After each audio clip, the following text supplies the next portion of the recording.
नमस्कार, मेघाज किचनमध्ये आपले स्वागत आहे। थोडेसे जगा स्वतःसाठी आम्ही आज जो व्हिडिओ बनवत आहोत ती स्पेशल कोल्हापूरची राजाभाऊ स्पेशल भेळ।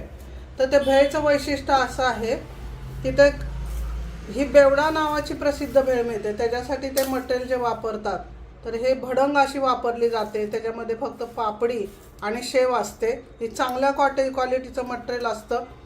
दुसरं म्हणजे कोथिंबीर, कांदा आणि हे जे मटेरियल आहे हे चिंचेचा कोळ आणि खजूर, धने जिऱ्याची पावडर असं हे मिश्रण असतं। धने जिऱ्याच्या पावडरनं आणि खजुरानं त्या पाण्याला विशिष्ट अशी चव येते। मी थोडे ड्रायफ्रूट घेतलेत भाजून आणि शेंगदाणे तळून घेतलेले आहेत। तर पुढची कृती बघूया आता आपण। आपल्याला जेवढं जे लागणार आहे तेवढं मटेरियल घेऊ आपण। मी एका माणसासाठी लागणारं घेते, थोडं शिल्लक ठेवूयात आपण। त्यातला थोडा कांदा घेऊयात,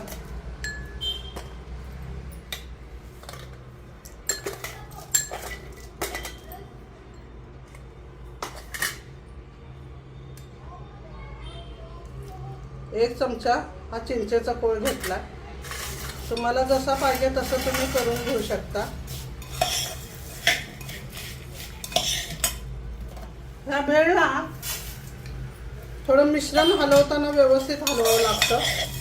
असं एकसारखं गोल फिरवून घ्यायचं।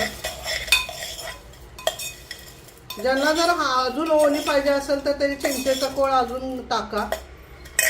आता ही आपली भेळ तयार झालेली आहे। ही भेळ अतिशय चवीला असणारी ही भेळ। ही व्हिडिओ आवडल्यास लाईक करा, शेअर करा। मस्त खा, स्वस्त राहा। धन्यवाद।